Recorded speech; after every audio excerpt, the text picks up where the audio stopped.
Hello, Manhattanville students. I'd like to show you a couple of things about finding information about the library, why you might visit the library, and some of the things you'll find when you get here, online, and in the building. So people think of the library as a place to go to study, to do some printing, maybe write something, to get help, both from librarians and from the Writing Center and student accessibility. So to figure out where information is about the library can be tricky if you're using the Manhattanville website.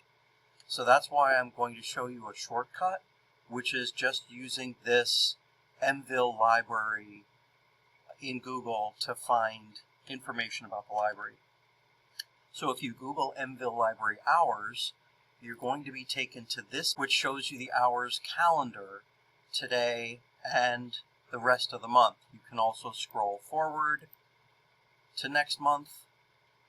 It actually does 3 months if you want to look ahead and plan. But that's how you'll find information about hours. If you change this to Mville Library Home, you're going to get this page. This is the first link.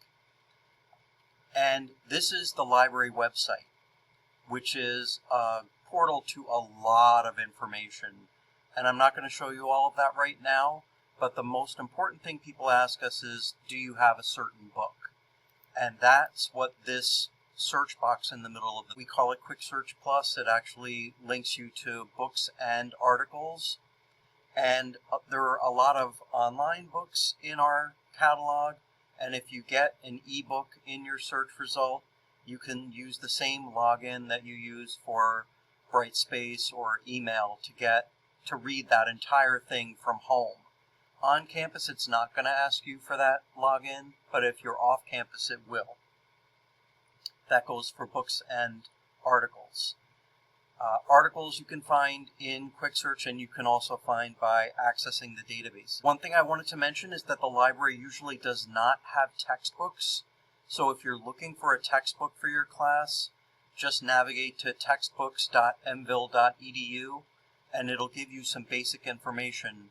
It'll often allow you to buy a textbook right then and there, but there are other ways to do that as well, and ask your fellow students for more info about options for purchasing textbooks. One thing you might have noticed when I started the library homepage is you saw this box down at the bottom for chat help. So if you are off campus or in a res hall and just want to get some quick help, you can click on this Chat Now button. And during regular business hours, a librarian will chat with you to answer your questions. After hours, something comes up called Chatbot, and that's going to just try to direct you to what we think is the best answer for your question. It's not super smart. It's not as smart as ChatGPT, but it's our sort of way of giving you information when there are no librarians on duty. All of you are going to get a visit from a librarian when in your first year writing sections. So you're going to get more information. Some of you might get a library tour. There's also this guide, this library rooms guide, which is going to show you, if you want to know what the study areas are on the first floor before you get here. What does the library look like?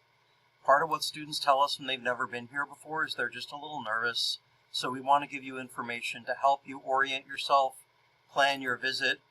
There's actually an upstairs. Here's a little map.